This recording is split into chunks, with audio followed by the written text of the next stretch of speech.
यीशु के लहू की सामर्थ को देखता है परमेश्वर, आपके अंदर यीशु के लहू की सामर्थ को देखता है परमेश्वर, आपके इस मंदिर पर जो कि परमेश्वर का मंदिर है, परमेश्वर इसके ऊपर अपने पुत्र के लहू को लगा हुआ देखता है। इसलिए परमेश्वर आपके लिए काम करता रहता है। वो ना करने वालों में नहीं है, वो करने वालों में है। आप उसको ये कहेंगे प्रभु आप महान हैं, और प्रभु आपके लिए काम करेगा। आप कहेंगे परमेश्वर आप सर्वशक्तिमान हैं, आप सर्वश्रेष्ठ हैं, आप सर्वज्ञानी हैं, आप सर्वव्यापक हैं, मैं हारूंगा नहीं, मैं जीतूंगा। और परमेश्वर की स्पीड आपके लिए काम करने के लिए बढ़ जाएगी। Praise the Lord, praise the Lord. आप परमेश्वर से तेल मलकर काम नहीं करवा सकते, आप परमेश्वर से रुमाल के जरिए काम नहीं करवा सकते, बल्कि आप परमेश्वर से अपने विश्वास के जरिए काम करवा सकते हैं। आमेन। मैं 8 घंटे प्रार्थना करता हूं, मैं 14 घंटे प्रार्थना करता हूं। ये ऐसा कहने से परमेश्वर काम नहीं करेगा, परंतु आप कहते हैं प्रभु मैंने जो कुछ भी किया वो कुछ भी नहीं है, परंतु परमेश्वर आप जो करते हैं वो अनोखा है। बस इतना कहते ही प्रभु कहेगा वाह, इससे सीखो डींगे मारना। कई लोग डींग मारते हैं, किस किस को मालूम है डींग मारते हैं? एक आयत पढ़ेंगे जरा, प्रकाशित वाक्य 12 अध्याय उसकी 10वीं आयत को जरा ऊंची आवाज में पढ़ें। हमारे भाइयों पर दोष लगाने वाला जो हमारे परमेश्वर के समक्ष रात दिन उनको दोषी ठहराता है। आपके ऊपर दोष लगाने वाला आपके आसपास घूमता है, आपके ऊपर दोष लगाने वाला आपके घर में आता है, आपके ऊपर दोष लगाने वाला आपके मित्रों के जरिए आता है, आपके ऊपर दोष लगाने वाला आपके किसी संगी रिश्तेदार के जरिए आता है और क्या कहता है? ना ना ना ना ना, तू सफल नहीं हो सकता। आप कहें मैं इंजीनियर बनना चाहता हूं, और मित्र क्या कहे? ना ना ना ना, आप इंजीनियर नहीं बन सकते। मैं अपने बेटे को पायलट बनाना चाहता हूं। नो नो नो नो, ऐसी गलती ना कदे करे। तुहानू पता पायलट जे थोड़ा बच्चा बन गया तो कदे भी मर सकता है। आप कहें मैं अपने बेटे को फौजी बनाना चाहती या चाहता हूं, और आसपास के नेगेटिव लोग जो आपके ही रिलेशन में है और आकर कहेंगे ना ना ना ना, फौजी का मतलब यह है मौत नू अपने सिर दे ऊपर लेके फिरना, नो नो नो, फौजी ना बनो। फिर आप कुछ और कहते हैं, वो कुछ और कहता है। मान लीजिए कोई बहन, मैं एक महिला को जानता हूँ, अक्सर कहती थी कि मैं एक पार्लर खोलूंगी, मैं अपना बेस्ट पार्लर चलाऊंगी। वो जिस जगह पर ये बात कहती थी उसी जगह से उसने पार्लर का काम सीखा था, और जिन्होंने पार्लर का काम सिखाया वो क्या कहते? ना ना ना, तू पार्लर का काम नहीं कर सकती कभी भी ना, आज तो तेनू बहुत कुछ सीखना है, अभी तो आपको बहुत कुछ सीखना है। ना ना ना ना, आप नहीं कर सकते, आप नहीं कर सकते। और वो महिला एक बार मेरे पास आती है और आकर कहती है भैया मुझे सब लोग कहते हैं मैं पार्लर का काम नहीं कर सकती, मैं पार्लर का काम नहीं कर सकती, मैं क्या करूं? मैंने उनसे बोला आप कर दिखाओ ना, आप करके दिखाओ। जब आप कर दिखाएंगे तो उनको मालूम हो जाएगा ये कर सकती है। Praise the Lord. फिर उसने कर दिखाया और वो कहती देखा, बहुत से लोग कहते थे मैं कर नहीं सकती, मैं कर नहीं सकती, मैं कर नहीं सकती, देखो मैंने कर लिया। मैं उनको दिखाऊंगी, देखो मैंने कर लिया, मैं उनको बताऊंगी, देखो मैंने कर लिया। मैंने उनको बोला आप उनको कुछ ना बताओ, उनको जाकर थैंक यू कहो, उनको जाकर बोलो थैंक यू वेरी मच। यदि आप ये ना कहते ये नहीं कर सकती तो मैं कभी भी चंडीगढ़ ब्यूटी पार्लर खोल नहीं सकती थी। Praise the Lord. ध्यान से सुनिएगा, दोष लगाने वाला 24 घंटे संसार के अंदर घूमता रहता है। वो आपके पास आकर कहता है तेरा बिजनेस सफल नहीं हो सकता। तूने पहले बिजनेस चलाया था, सफल हुआ, फिर दूसरा चलाया, क्या हुआ? कोई कस्टमर आया नहीं, तो फिर ये भी फेल हो जाएगा। दोष लगाने वाला आपके पास आता है, क्या तेरे बच्चे बिगड़ते जा रहे हैं ना? हाँ बिगड़ते जा रहे हैं, वो नहीं सुधर सकते कभी, वो खराब खराब खराब होते चले जाएंगे, वो कभी सुधर नहीं पाएंगे। दोष लगाने वाला इस तरीके के शब्द आकर आपके पास कहेगा और अपने मुंह से आप बोलेंगे। ध्यान से सुनिएगा, दोष लगाने वाला यह चाहता है कि आप घर घर में जाकर अपने बच्चों के बारे में बताएं कि ये ठीक नहीं है। आपने कई बार देखा होगा, बहुत से माता पिता कहीं भी बैठकर कहते हैं, इन्हें समझाओ जी, यदि थोड़ी क्लास लाओ जी, ये समझदार नहीं है, ये इसको जगह जगह जाकर वो लिटरेचर लिए फिरते हैं अपने बच्चों का। कई बार तो दोष लगाने के लिए हमें मालूम नहीं होता कौन दोष लगा रहा है। ध्यान से सुनिएगा, यदि आप अपनी पत्नी को अच्छा सुंदर बनाना चाहते हैं या पत्नी पति को सुंदर बनाना चाहती तो कमरे में बनाइए, दुनिया के सामने मत बनाइए। आप दुनिया के सामने बोलेंगे और देखो कितनी मोटी हो गई है, मोटी हो जा रही, पता नहीं कितना खाती है। और पत्नी क्या कहती है, क्या बात कर रहे हो, मैं पहले से पतली हो गई हूं। मुझे मेरी फ्रेंड कहती है, मुझे मेरा ऑफिसर कहता है। ध्यान से सुनिएगा, दोष लगाने वाले को मालूम है कि कहां कहां आपकी पत्नी को झूठ बोला जा रहा है। किस किस को मालूम है झूठ बोला जाता? आपको मालूम है, बाहर बहुत से लोग आपको झूठ बोलेंगे, आप बहुत स्मार्ट दिख रहे हैं, वो चाहे आप स्मार्ट नहीं दिख रहे, लेकिन उसको आपसे काम निकलवाना, इसलिए वो आपकी तारीफ करता है। लेकिन ध्यान से सुनिएगा, दोष लगाने वाला आपको गुमराह करेगा, दोष लगाने वाला आपके घर में लड़ाइयां करवाएगा, दोष लगाने वाला आपको दोषी बनाएगा, दोषी दोषी दोषी दोषी। लेकिन परमेश्वर का वचन आपके ऊपर दोष नहीं लगाता। परमेश्वर का वचन कहता है तुम पर दंड की आज्ञा नहीं। परमेश्वर का वचन कहता है तुम बहुत स्मार्ट हो। परमेश्वर का वचन कहता है तुम परमेश्वर के समांतर स्वरूप में बनाए गए हो। परमेश्वर ने तुम्हें अपने समांतर स्वरूप में रचा है। मास्टरपीस हो आप मास्टरपीस हैं। आमीन। आपके सिवाय पूरी पृथ्वी के ऊपर और कोई पीस नहीं है। मैं मास्टरपीस हूं। क्या विनोद प्रोचिया पूरे भारत के अंदर या पूरे संसार के अंदर कोई और है? नहीं। आप गूगल पर सर्च मारिए, विनोद प्रोचिया डालिए, मैं ही आऊंगा। आमीन। मैंने एक बार ऐसा ही बोल दिया कि आप गूगल पर सर्च मारिए, और जैसे सर्च मारेंगे विनोद प्रोचिया, अकेला मैं दिखूंगा, कोई और नहीं। और एक बी फार्मा के एक डॉक्टर थे, वो बैठे थे और लेक्चर हार थे, वो डॉक्टर नहीं कहूँगा, लेक्चर देते थे, वो बी फार्मा के बारे में पढ़ाते थे। वो बैठे थे मेरी मीटिंग के अंदर, उन्होंने मीटिंग के अंदर ही सर्च मारना शुरू कर दिया, और जैसे ही मारा तो उठकर खड़े हो गए। सर आप सही कह रहे हैं। मैंने बोला क्या हुआ? मेरे मोबाइल के अंदर पूरे गूगल अर्थ के ऊपर आप ही दिखाई दे रहे हैं। ध्यान दीजिएगा, आपको परमेश्वर ने सिंगल पर्सन बनाया है और आप जयवंत हैं। आमीन। Praise the Lord. बहुत से लोग आपकी झूठी तारीफ करते हैं, उन पर विश्वास मत कीजिए, लेकिन परमेश्वर आपकी जो तारीफ करता है उस पर विश्वास जरूर कीजिए। यदि आपका पति आपकी तारीफ बाइबल से करता है तो विश्वास कीजिए और ले लीजिए। बाहर के लोग आपकी जो तारीफ करेंगे वो सिर्फ इसलिए करेंगे क्योंकि उनको अपना काम मतलब निकालना है। लेकिन ध्यान दीजिए, फिर भी जो आपसे मतलब निकालते हैं उनकी भी तारीफ को किक मत मारिए।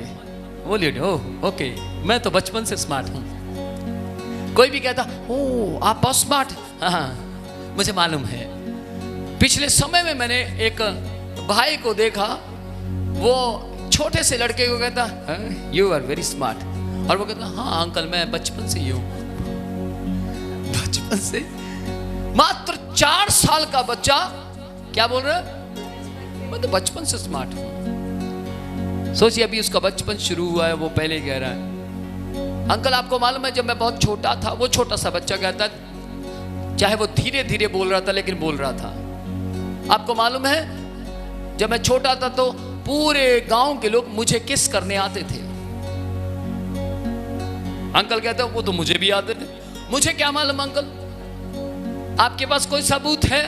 अंकल कहता सबूत तो नहीं है, क्योंकि सब अंकल जहां पैदा हुए वो कोई और जगह थी और जहां काम कर रहे वो कोई और जगह है, लेकिन बच्चा जहां खड़ा है वो वही जगह है जहां जन्म लिया है। किसी को समझ आ रही है? ध्यान से सुनिएगा, आज आप जहां जन्म लिया है वो वही जगह है जिसका नाम यीशु मसीह है। और आप यहां खड़े होकर कह सकते हैं, आप अपने यीशु के हाथों में आकर कह सकते हैं, आप अपने यीशु की उपस्थिति में आकर कह सकते हैं, आप यीशु के लहू में खड़े होकर कह सकते हैं, मैं जीवन से भी बढ़कर हूं, मैं चैंपियन हूं, मैं हार नहीं सकता, मैं अपनी जीत के जरिए दूसरों को भी जितवा सकता हूं।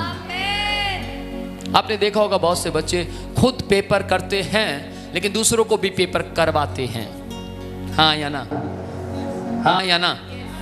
क्यों करवाते हैं दूसरों को पेपर? क्योंकि उनके अंदर गट्स हैं पेपर करवाने के। लेकिन 99% बच्चे करवाने वाले को ढूंढते हैं, हाँ या ना? करवा दे, करवाना यार, और वो रुक तो जा यार, मैं अपना तो कर लूं जरा, मुझे पहले अपना करने दे, बता ना। आजकल तो ऑनलाइन नकल चल रही है, सब बच्चे ग्रुप बना लेते हैं, उस ग्रुप के अंदर कहते हैं सब इसी में से देखो, चलो मस्ती मारते हैं। लेकिन ध्यान से सुनिएगा, उन बच्चों के अंदर भी कोई ना कोई बच्चा या बच्ची होगी जो उस ग्रुप में नहीं आती होगी। किस किस को समझ आ रही है? जो उस ग्रुप में नहीं आती होगी। ऐसा सब करते हैं, लेकिन ध्यान से सुनिएगा, आपको परमेश्वर ने नकलची नहीं बनाया। मैं आत्मिकता में बात कर रहा हूं, आत्मिकता में आ जाइए, आप संसार में मत जाइए, हमें आत्मिकता में रहना है। आमीन। आपको परमेश्वर ने दोष लगाने वाले का मित्र नहीं बनाया।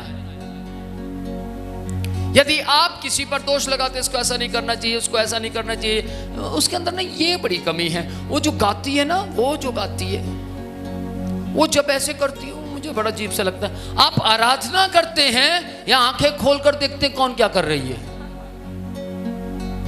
आप आराधना कीजिए, आमीन, क्योंकि परमेश्वर चाहता है कि आप उसकी आराधना करें, उसकी स्तुति करें, प्रशंसा करें, आमीन। आप यीशु के लहू में हैं।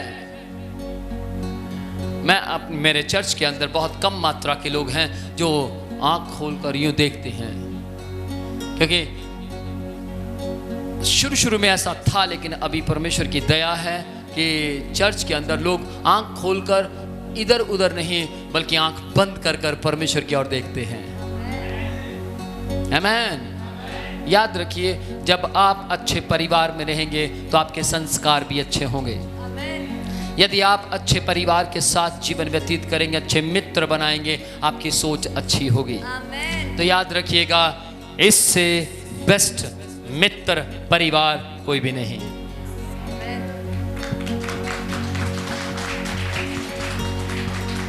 मुझे बाइबल ने इतना कुछ बोलने वाला बनाया, यदि बाइबल ना पढ़ूं तो मेरे मुंह से कुछ निकलने वाला नहीं है। किसने आप कहे, ओह माय गॉड, आपने कितनी अच्छी अच्छी बातें बोली, आपने तो मरे हुए में जान डाल दी। ध्यान से सुनिएगा, मैं मर गया था, पहले मुझ में जान पवित्र शास्त्र ने डाली। अब मेरे द्वारा परमेश्वर जिनमें जान नहीं है, इस वचन के द्वारा जान डाल रहा है। Praise the Lord. यदि आप मात्र 2 महीने लगातार every Sunday, every Thursday, every Friday अगर यहां अटेंड कर ले, मैं यीशु के नाम पर घमंड कर कर बोलता हूं, आप रोड पर चलते हुए भी कहेंगे, मुझसे ज्यादा जयवंत कोई नहीं है।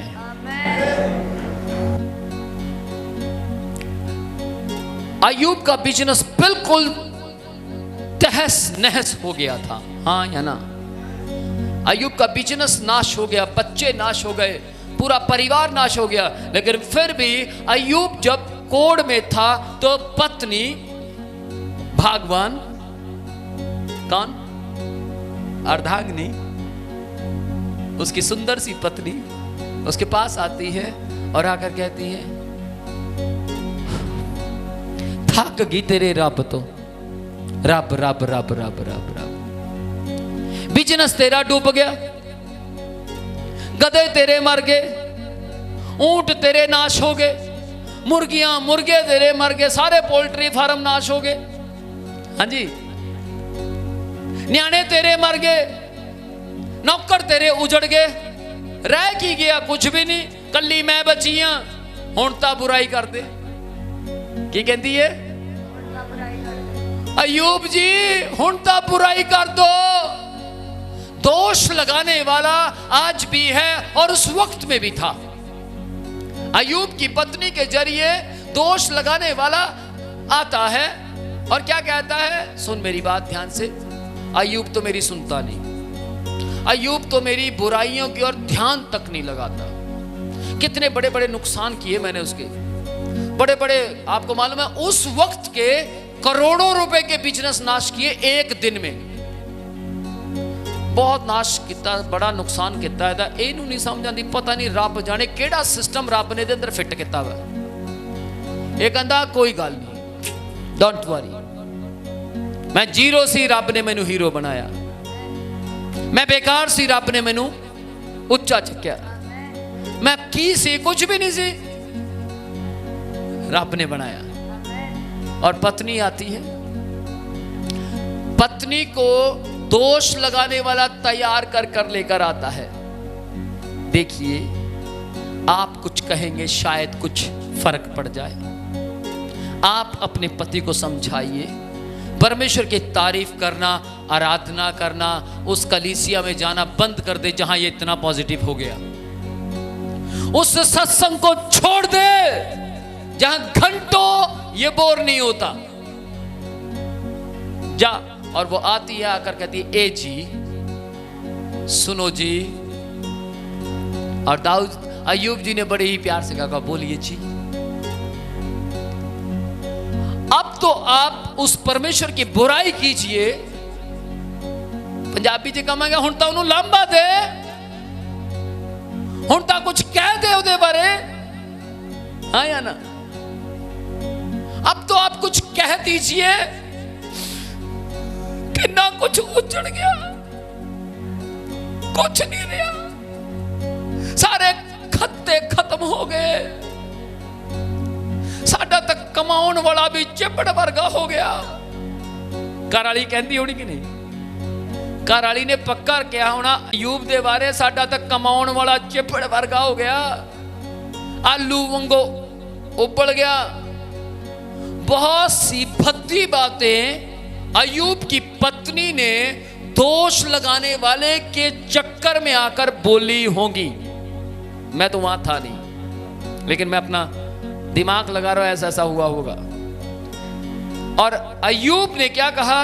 ध्यान से सुनो, भगवान जिस परमेश्वर ने हमें जीरो से हीरो बनाया, जिस परमेश्वर ने हमें कुछ भी नहीं था, हम बेकार थे, हमें बनाकर रख दिया, तो उसी ने दिया, उसी ने लिया, उसका नाम महान है। और पत्नी कहती है कि दत्त तेरे की, ਇਹਦੇ ਉੱਪਰ ਤਾਂ कोई असर नहीं हो सकता। उन्हें दोष लाने वाले ਨੂੰ ਕਿਹਾ ਹੋਣਾ, मेरा घर वाला नहीं सुनता किसी दी, मेरा घर वाला तो पूरी तरह से परमेश्वर की चैंपियनशिप में खोया हुआ है। मेरे ख्याल से आपको समझ नहीं आया। क्या समझ आया आपको? जब आप परमेश्वर की मोहब्बत को जान जाएंगे, जब आप परमेश्वर के लहू को जान जाएंगे, जब आप यीशु की परमेश्वर की सामर्थ को जान जाएंगे, जब आप उसके अधिकार को जान जाएंगे, तो आप निराश होंगे विदिन 10 मिनट, एक दिन, 2 दिन, लेकिन सालों साल या महीनों महीनों महीनों आप रोते नहीं रहेंगे। आप जल्द ही उस विपत्ति से बाहर आ जाएंगे, आप जल्द ही उन समस्याओं से बाहर आ जाएंगे। ध्यान से सुनिएगा, आप समस्याओं से बाहर आना चाहते हैं या अपने परमेश्वर को समस्याओं में लाना चाहते हैं? हाँ जी, समस्या से बाहर आना चाहते हैं या अपने परमेश्वर को समस्या में लाना चाहते हैं? यदि आप अपने परमेश्वर को कहते हैं, प्रभु आप मेरी समस्या में आ जाइए, सोचिए अगर इस कमरे के अंदर लाइट चली जाए, अंधेरा हो जाए और आप एक दीवा जो कि सिर्फ तेल से जलता है या चिराग, उसको आप अंदर लेकर आते हैं, जिसको दीपक भी कहते हैं। जैसे आप अंदर लेकर आएंगे और जैसे वो अंदर आएगा तो अंधेरा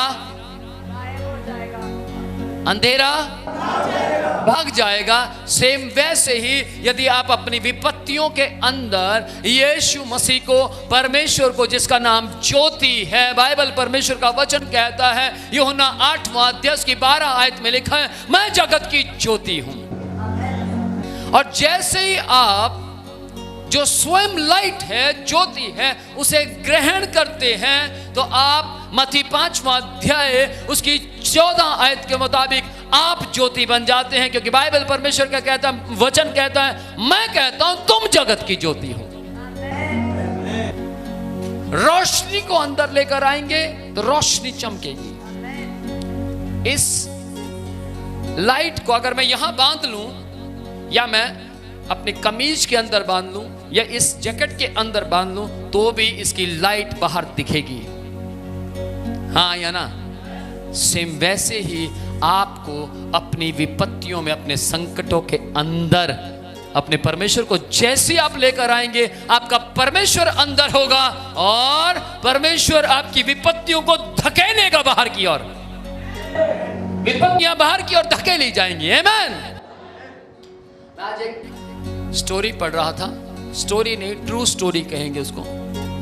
एक जहाज डूब जाता है और उसका पायलट नीचे और ज्यादा डूब जाता है और काफी देर तक सब लोग जो उस जहाज के अंदर सफर कर रहे थे वो सब सोचते हैं कि अब तो पायलट अंदर समंदर में डूब गया, अब कैसे बचेगा ये, सॉरी हम कैसे बचेंगे, हमें कौन अब इस जगह से पार निकालेगा, अब क्या होगा, अब क्या होगा। काफी देर तक सब सुन खड़े थे।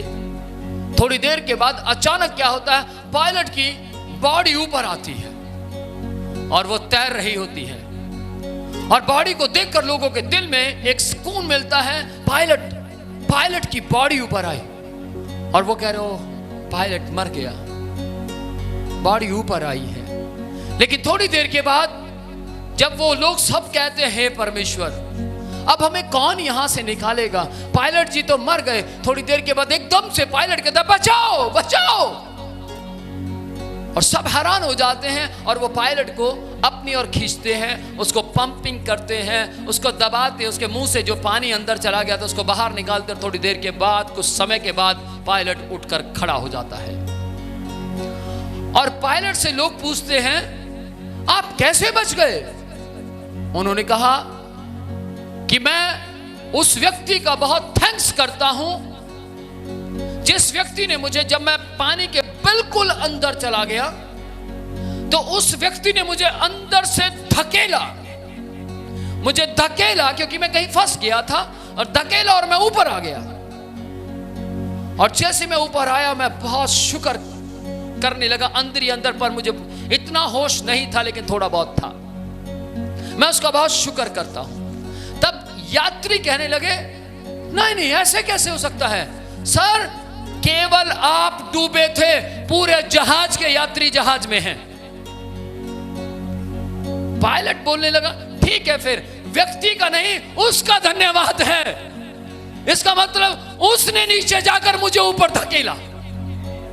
आमीन आमीन। परमेश्वर आपकी विपत्तियों में आकर आपको धकेलेगा, वो आपको धकेलेगा और विपत्तियों से आपको बाहर निकाल लाएगा।